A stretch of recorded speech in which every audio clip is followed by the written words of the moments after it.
Hello and welcome back to Topic North Texas. We have a little change in pace for you today. If you've watched any of our other episodes, we are recording this the first day of primary runoff voting, early voting on Monday. It won't get released until after the runoff has happened, so future you knows what has happened in the Texas primary runoff. Lucky you, I guess. We still have to live through it. And I'm not going to guess. No, I mean, at this point, it's a toss-up. I refuse to guess on any of them. Yeah. But we do have some additional runoffs coming in our municipal elections that just happened a few weeks ago. There's some big cities here in North Texas who have mayoral runoffs. Frisco, Denton, and Farmers Branch are the ones I can think of off the top of my head. So make sure you're paying attention if you live in those areas. That election is June 13th. Yeah. And so future you is enjoying knowing what's going to happen in the runoffs. And we've decided today we are going to talk about what is a COG, what is the RTC, what the current drama is happening in our local NCTCOG, which is the North Central Texas. Yeah, we'll go through all of these. We'll do all the acronyms. I'm going to interview TJ a little bit. It's very reminiscent of what happens when I don't know what's going on and I just walk to his office, except we're doing it with microphones. Yeah, why not? So TJ, help me. The North Central Texas Council of Governments. Right, not to be confused with the North Texas Commission, which is us. The NCTCOG. Yes. What is the NCTCOG? So the NCTCOG is a collection of municipalities. It is a collection of political entities that were designed to help move federal dollars specifically for freeways into the state and not have that money go to the state and then go to the locals and then maybe not have anybody talk about it. What really kicked this all off was in the Eisenhower administration when the federal freeway system was being designed and built, is that engineers were building roads and freeways and just running them through communities and not talking to the locals. And so there was a big uproar. It's like, we need to have input as a region and we also need to have input because some cities might be hogging all the dollars for their development when it doesn't necessarily help the region. So this was built to be able to be that way for dollars to actually move faster, so you don't have to go through the state and then come back. And the COG is also, and there are COGs all over the country. The COG is also a collector of data. It is a keeper of data for the region of population and studies, and it deals with workforce. It deals with the emergency preparedness. So that they'll do. They did one back in October, I think it was, in preparation for the World Cup, where they got all of our police and fire from the region and said, okay, if something bad goes this way, this city's going to take on this part, and that city's going to take on that part. So they break that all up because no one city can really deal with everything if you had a catastrophic event. So those are, workforce, EPPC. There's a couple of others that are smaller, but those make up about half of the dollars that go through the Council of Governments. The other half is transportation. And speaking of transportation, tell us, what is the RTC? That's the Regional Transportation Coalition? Commission. Yeah. So yeah, all the C's. I'm sorry, and it's RT Council. Even I don't get it right. But the RTC, the Regional Transportation Council, is the body. It's made up of 45 entities, and those are cities, counties. The TxDOT is in there, the transit agencies are in there, and it's cities large to small. But those 45 folks have to come together and say, hey, these federal dollars need to build this project. And those projects might be presented by DART or DCTA or Trinity Metro or TxDOT or any other combination. They might do those programs. But it may be that a city says, hey, I've got a real problem. This bridge, traffic patterns have changed, and this bridge is getting worn out because I've got a lot more truck traffic, and my little town of 2,500 people can't repair a bridge that we own. Help us out. And so that's how that works. So it's a fascinating political entity in that it's all of these different voices in the region trying to figure out, okay, I get these dollars, how do I make the region better, not just my individual city? And we will get to the conflict in all of this, but the RTC is part of the COG, but not all of the COG, and we'll figure out that. But both of those entities have two very dynamic leaders. They do. The leader of the NCTCOG is former Ellis County Judge Todd Little. Correct. tell us about Judge Little. So Judge Little served on the executive board of the COG, and he was elected just over a year ago by the executive board of the COG to run to take on the Council of Governments as the president and chief executive. He's been out in the community. He's working hard. He's doing a lot to make sure that people understand what the COG is and what it does, because it sits behind the scenes, right? It's quasi-governmental in the fact you have to be in the know to even know what the COG is. Yeah, I will tell you that as an elected city council member for many years, I had no idea. And it was only until we started, getting bigger as a city and seeing these different projects and whatnot, and the name would pop up and like, oh, I think I know what that is, or those who know. And then I got appointed to the RTC, and then eventually I also got appointed to the COG, the executive board. Oh, spoiler! We're going to talk about the board makeup in a minute. Right, it'd be fun. The RTC is led by Mr. Michael Morris and has been for the last 49 years. Long time. Yeah. So and Michael Morris, a lot of folks, he has been the brains behind much of the expansion of our roadway system in North Texas, whether that's NTTA and the toll roads, whether that's 183 and those types of projects have been happening on the Fort Worth and Mid-City side. If it's a major road project, he has been involved with it because, quite frankly, federal dollars have been involved with it. Do you think we should ask him his opinion on renaming 287 to Trump's Highway? I think Michael Morris, like any good bureaucrat, would say that's really up to the electeds to decide. Yes, he would. And so what is the board structure because both of these are governed by boards primarily, yes, not the CEOs. Right. So they have boards of directors that direct the CEO, and then of course the CEOs direct staff to get that stuff done. Now, a lot of this stuff is also prescribed by federal law because the entity is created by federal law. So the feds say you have to do this or you have to do that. So you do that so you can jump through the proper hoops so you can get the dollars. So let's start with the COG. So the Council of Governments has an executive board, and the Council of Governments executive board is made of 15 members plus an ex officio member. That is State Representative Mitch Little is currently the representative. So he's that voice or those eyes, because this is a significant connector of governments. He actually can take that information back to the state. And we have multiple MPOs and multiple councils of governments. It's important that we have those linkages back to the political entities, at the state and federal level. So those 15 officials are county judges, city council members, mayors, county commissioners, but those 15 members are elected officials.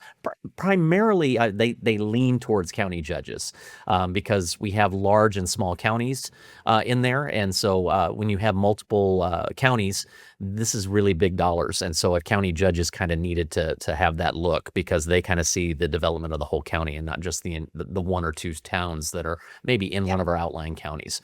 So that's the COG executive board, 15 members. And then RTC is different. Yeah, and then RTC is different. RTC is much larger.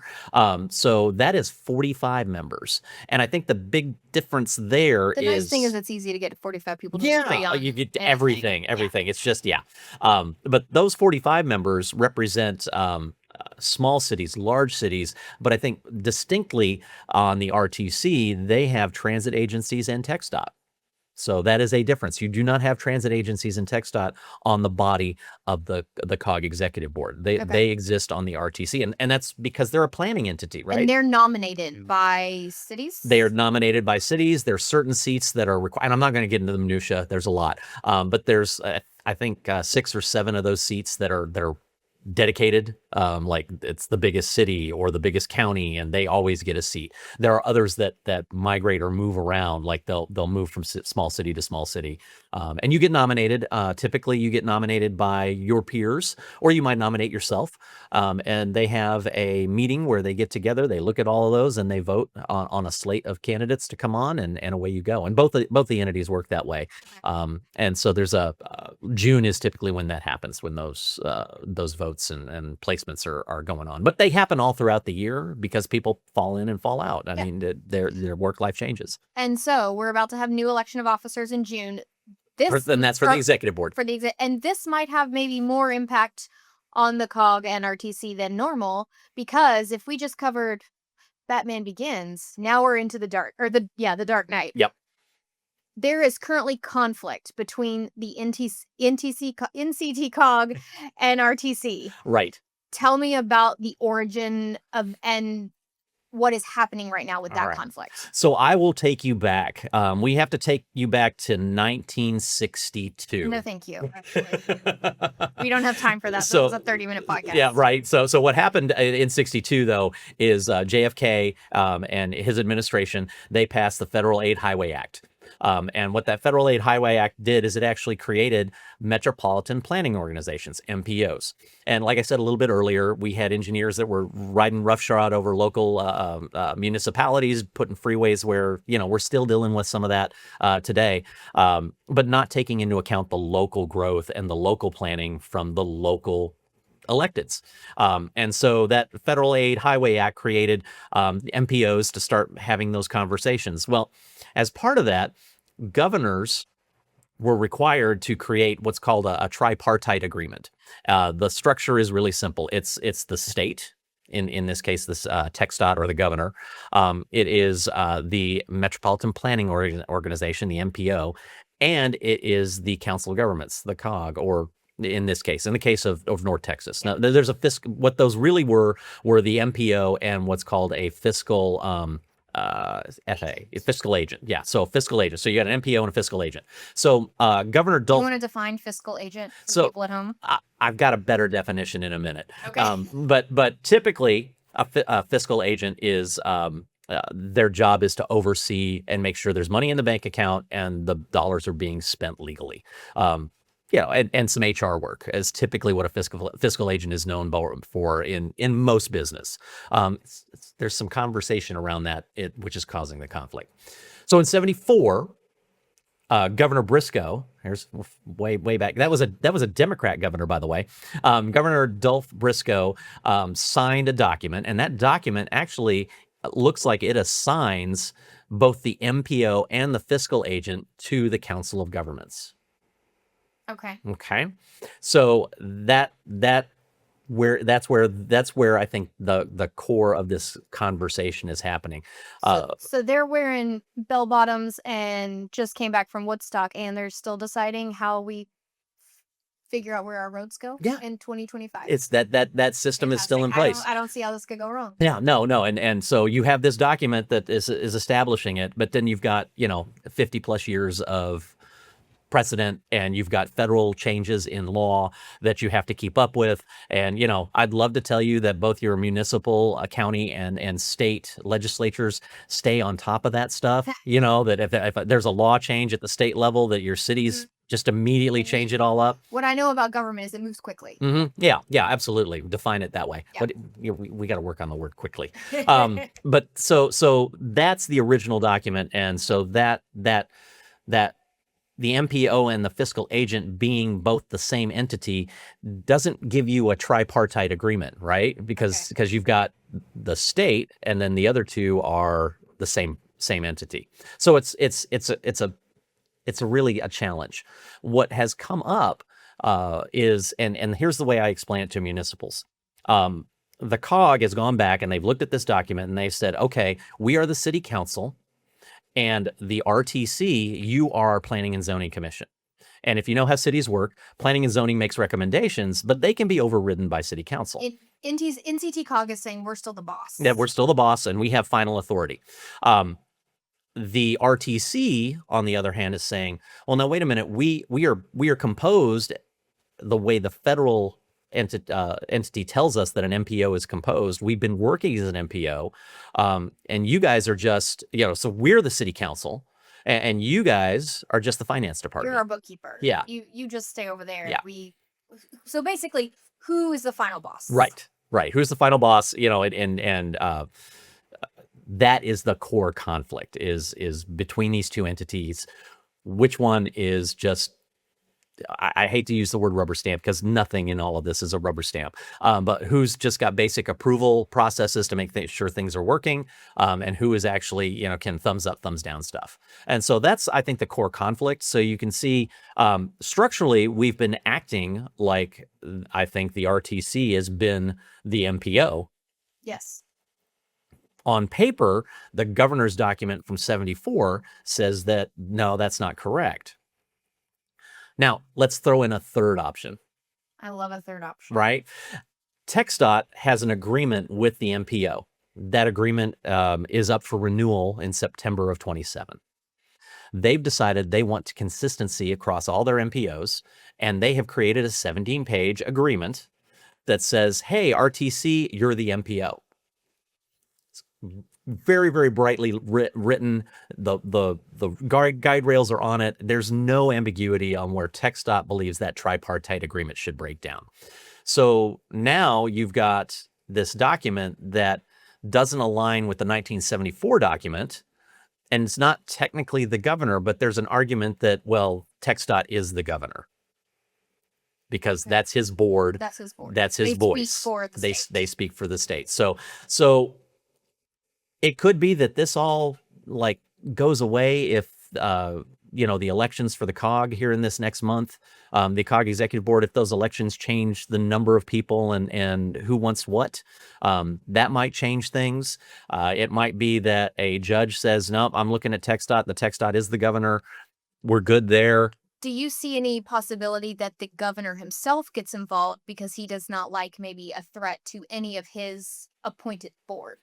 I think first the governor, and again, the minute I say this, we're prognosticating. Guess the governor. Here's what I know about our governor. Our governor is very, very specific about laws. That whole former attorney general and him insists on precedent. And I think some of this TxDOT letter is because there's ambiguity between the different MPOs around the state. Everyone has some little differences.